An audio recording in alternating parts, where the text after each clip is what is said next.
বিশ্ব বাংলা আমন্ত্রণ, কাজী সাইদ আছি আপনাদের সঙ্গে। শুরুতেই সংবাদ শিরোনাম। বাংলাদেশের সংস্কার কর্মসূচি বাস্তবায়নে যুক্তরাষ্ট্রের অব্যাহত সমর্থনের প্রতিশ্রুতি। জো বাইডেনের রোহিঙ্গা সহায়তায় $20 কোটি দেয়ার ঘোষণা। দেশীয় রাজনীতি বিরূপ প্রভাব পড়ে প্রবাসীদের মাঝেও, অস্থিরতা কমাতে স্থানীয় কমিউনিটি নেতাদের সচেতন হওয়ার আহ্বান। এবং আরব আমিরাতে চালু হলো বেসরকারি বিশ্ববিদ্যালয়ের শাখা ক্যাম্পাস। পড়াশোনার আরও সুযোগ বাড়বে প্রবাসী বাংলাদেশি শিক্ষার্থীদের।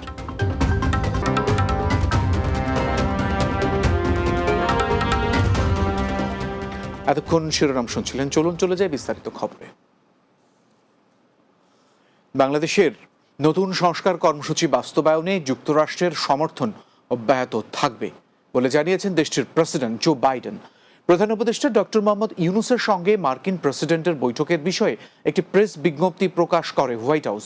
এ সময় রোহিঙ্গা এবং বাংলাদেশে তাদের আশ্রয়দানকারী স্থানীয় জনগোষ্ঠীর জন্য যুক্তরাষ্ট্র নতুন করে প্রায় $20 কোটি আর্থিক সহায়তারও ঘোষণা দিয়েছে।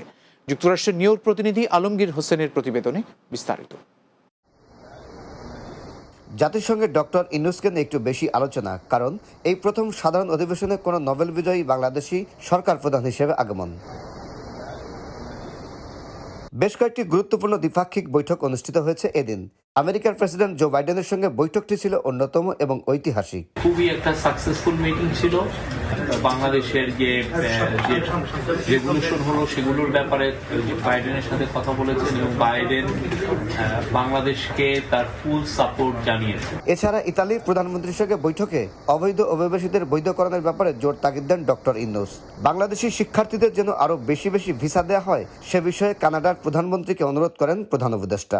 জাস্টিন ট্রুডোর সাথে উনি কথা বলেছেন, ওইখানে স্টুডেন্ট ভিসা যাতে বাড়ানো হয় সে বিষয়ে কথা হয়েছে। ইতালির প্রাইম মিনিস্টারের সাথে যে মিটিংটা হয়েছে সেটাও খুব সফল। বাংলাদেশের থেকে জানেন এর আগে অনেকে ইলিগালি মাইগ্রেশন করতে যে অনেকের মৃত্যু হয়েছে। তো এখন আমরা যদি ইতালিতে যদি প্রচুর সংখ্যক আমরা বাংলাদেশি যেতে পারে লিগাল রুটে, তো এটা তো অবশ্যই সবার জন্য একটা ওয়েলকাম নিউজ। রোহিঙ্গা সংকট নিয়ে প্রধান উপদেষ্টা অধ্যাপক মোহাম্মদ ইউনূসের সঙ্গে উচ্চ পর্যায়ে কর্মকর্তাদের বৈঠক হয়েছে। এতে মিয়ানমার বিষয়ে জাতিসংঘ মহাসচিবের বিশেষ দূত জুলি বিশপ, জাতিসংঘের শরণার্থী বিষয়ক হাই কমিশনার ফিলিপ্পো গ্রান্ডি ও পররাষ্ট্র উপদেষ্টা তৌহিদ হোসেন সহ সংশ্লিষ্ট শীর্ষ কর্মকর্তারা উপস্থিত ছিলেন। জাতিসংঘের প্রথম দিনটি বেশ ব্যস্ত সময় কাটিয়েছেন বাংলাদেশের অন্তর্বর্তী সরকারের প্রধান উপদেষ্টা doctor Mohammad Yunus.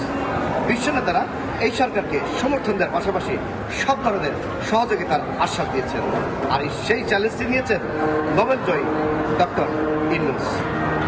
Alamgir Hossain, Bangla TV, New York, যুক্তরাষ্ট্র। দেশে বিদ্যমান রাজনৈতিক প্রতিহিংসার প্রভাব পড়ছে জার্মান প্রবাসী বাংলাদেশিদের মাঝেও। একে অন্যের বিরুদ্ধে চালানো হচ্ছে অপপ্রচার, ফলে অস্থিরতা বাড়ছে স্থানীয় কমিউনিটিগুলোতে। তাই দেশের ভাবমূর্তি রক্ষায় প্রবাসীদের মধ্যে সৌহার্দ্যপূর্ণ আচরণের আহ্বান জানিয়েছেন কমিউনিটি নেতারা।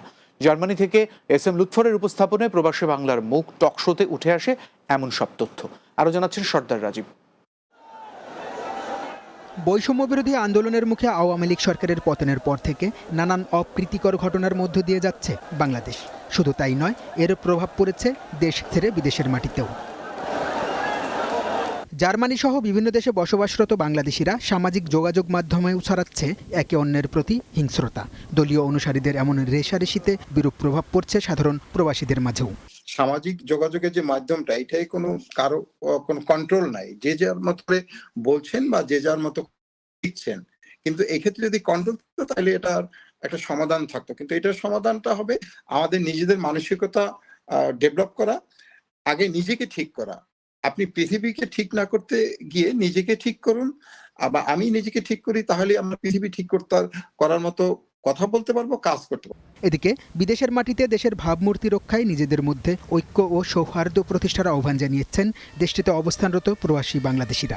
জার্মানিতে বিভিন্ন শহরে আমরা দেখছি অনেক বাংলাদেশি ভাইরা বেশ সুপ্রতিষ্ঠিত, অনেকের ভালো আইটি ফার্মের মালিক, অনেকে বিভিন্ন রেস্টুরেন্টের মালিক, কনস্ট্রাকশন কোম্পানির মালিক, বা অনেকে খুব ভালো চাকরি বাকরি করতেছেন, বিভিন্ন অটোমোটিভ কোম্পানিগুলোতে ভালো পোস্টে আছেন, বা অনেকে বিভিন্ন ক্ষেত্রে স্ব ক্ষেত্রে অনেকেই ভালো করতেছেন। এখন আমরা যদি নিজের মধ্যে ঝগড়া বিবাদ তৈরি করি, তাহলে এটা কখনোই আসলে জিনিসটা ভালো মঙ্গল আনবে না।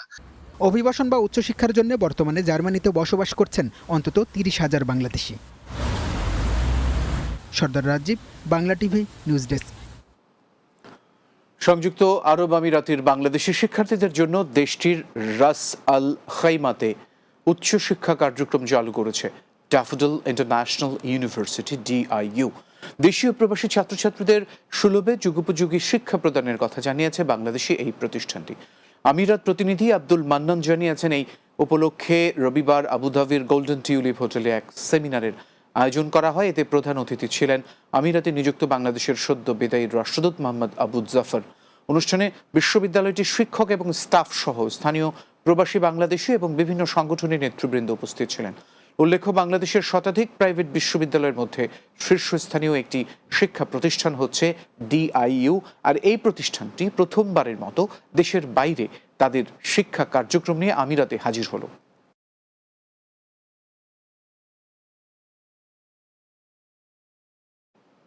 বিশ্ব বাংলায় বিরতি নেব, এরপর আরো যা থাকবে।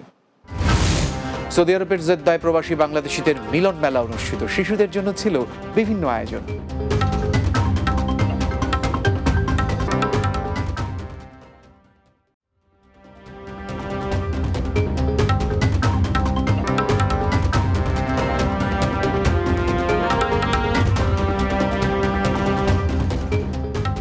বিরতির পর বিশ্ব বাংলায় আরো একবার স্বাগত।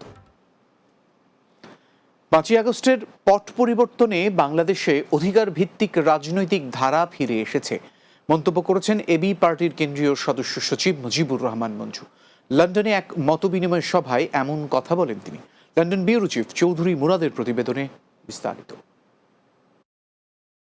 আমার বাংলাদেশ এবি পার্টির কেন্দ্রীয় কমিটির সদস্য সচিব মুজিবুর রহমান মঞ্জু বলেছেন, 5ই আগস্টের পট পরিবর্তনে বাংলাদেশে একটি গণতান্ত্রিক অধিকার ভিত্তিক রাজনৈতিক ধারা ফিরে এসেছে। প্রথম কথা হচ্ছে যে এবি পার্টি একটা কল্যাণ রাষ্ট্রের স্বপ্ন দেখে, বাংলাদেশকে একটা কল্যাণ রাষ্ট্র হিসেবে গঠন করার জন্য। এটাই হচ্ছে আমাদের ভিশন।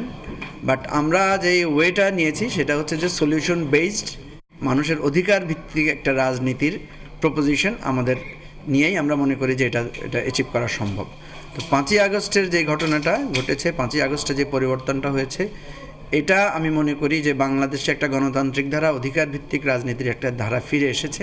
এই পরিবর্তনটার সূচনা হয়েছে একটা বৈষম্যের বিরুদ্ধে, একটা অধিকারের পক্ষকে সামনে নিয়ে, এবং এই অধিকারের পক্ষের আন্দোলন টার্ন করেছে এটা রাষ্ট্রকে পরিবর্তনের একটা ধারায়। 19 সেপ্টেম্বর বৃহস্পতিবার পূর্ব লন্ডনে এবি পার্টি যুক্তরাজ্য শাখা আয়োজিত এক মতবিনিময় সভায় প্রধান অতিথির বক্তব্যে তিনি এমন কথা বলেন। আমাদের মুক্তিযুদ্ধ যেমন প্রথমে ভাষা আন্দোলন দিয়ে শুরু হয়েছিল এবং 6 দফা, তারপরে আপনার স্বায়ত্ত শাসনের আন্দোলন, এবং একটা পর্যায়ে গিয়ে নিপীড়ন, 25শে মার্চের যে এই গণহত্যা, এই গণহত্যার প্রেক্ষাপটে এটা 26শে মার্চ স্বাধীনতা আকারে হাজির হয়েছে, স্বাধীনতা আন্দোলন, মুক্তি আন্দোলন হিসেবে হাজির হয়েছে। এখানেও একটা গণহত্যার ধারা থেকে শুরু করে একটা অধিকারের আন্দোলন, পুরো রাষ্ট্র ব্যবস্থা পরিবর্তন এবং রাষ্ট্র সংস্কারের একটা আন্দোলনে পর্যবসিত হয়েছে। এ সময় তিনি আরো বলেন, একটি গণহত্যা অধিকারের ধারা থেকে রাষ্ট্র সংস্কারের জন্য এ পরিবর্তন আসে, যার জন্য কোনো দল নির্বাচনে ক্ষমতায় যাবার আগে রাষ্ট্রীয় ব্যবস্থাকে সুসংগত করতে হবে। আমি মনে করি বিজয়কে সুসংহত করার জন্য, লক্ষ্য অর্জনের জন্য সবাইকে একতাবদ্ধ থাকতে হবে। আমাদের একতা নষ্ট হওয়ার একটা কারণ হতে পারে, সেটা হচ্ছে কে আগামীতে ক্ষমতায় যাবে। দেখেন, কে আগামীতে ক্ষমতায় যাবে এইটা যেমনি গুরুত্বপূর্ণ, কিন্তু ক্ষমতায় গিয়ে আপনি যদি রাষ্ট্র পরিচালনা করতে না পারেন, আজকের যে আন্দোলন যেটা শুরু হয়েছে এটা কিন্তু আবার তাদের বিরুদ্ধেও যাবে। সেই জন্য সকলের উচিত রাষ্ট্রকে একটা সুন্দর জায়গায় আগে স্থাপন করা, দেন নিজেদের মধ্যে নির্বাচনী প্রতিযোগিতায় অবতীর্ণ হওয়া। এবি পার্টি যুক্তরাজ্যের আহ্বায়ক হারুনুর রশিদের সভাপতিত্বে ও সাধারণ সম্পাদক ব্যারিস্টার মোহাম্মদ নুরুল গাফফারের সঞ্চালনায় অনুষ্ঠিত এ সভায় আরও বক্তব্য রাখেন কেন্দ্রীয় যুগ্ম সম্পাদক ব্যারিস্টার খান আজম, সহকারী সদস্য সচিব ব্যারিস্টার আব্বাস ইসলাম নোমান, ব্যারিস্টার সায়েদ বাকি, যুক্তরাজ্যের যুগ্ম আহ্বায়ক আব্দুল মুমিত জুরু, যুগ্ম সাধারণ সম্পাদক মুজাহিদুল ইসলাম, আইনজীবী মুনসাত চৌধুরী, মিজানুর রহমান, ব্যারিস্টার মাহমুদুল হাসান, সলিসিটার ফারজানা করিম, সলিসিটার মিজানুর রহমান শিপু ও আরও অনেকে। Chowdhury Murad, Bangla TV news, London. কাতারে বাংলাদেশি অধ্যুষিত আল খৌর সিটিতে আনুষ্ঠানিকভাবে শুভ উদ্বোধন করা হয়েছে বাংলাদেশি মালিকানাধীন প্রতিষ্ঠান ওয়াদা গ্রোসারি শপ।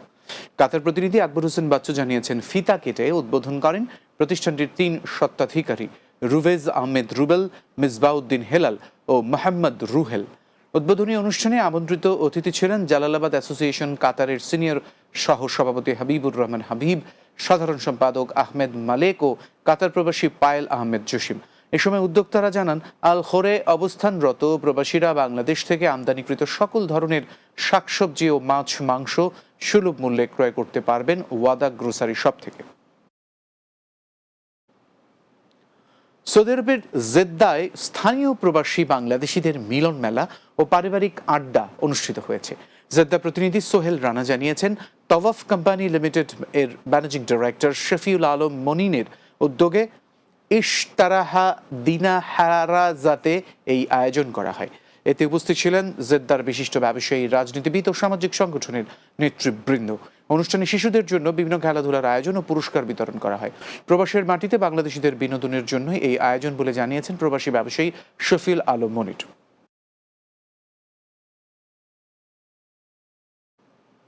বিশ্ব বাংলা শেষ করব, তার আগে এক নজরে সবগুলো শিরোনাম জানাবো। বাংলাদেশের সংস্কার কর্মসূচি বাস্তবায়নে যুক্তরাষ্ট্রের অব্যাহত সমর্থনের প্রতিশ্রুতি জো বাইডেনের। রোহিঙ্গা সহায়তায় $20 কোটি দেওয়ার ঘোষণা। দেশীয় রাজনীতি এর বিরূপ প্রভাব পড়ে প্রবাসীদের মাঝেও, অস্থিরতা কমাতে স্থানীয় কমিউনিটি নেতাদের সচেতন হওয়ার আহ্বান।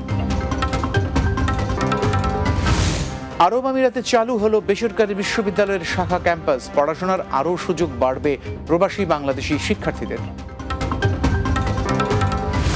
এবং সৌদি আরবের জেদ্দায় প্রবাসী বাংলাদেশিদের মিলন মেলা অনুষ্ঠিত, শিশুদের জন্য ছিল বিভিন্ন আয়োজন।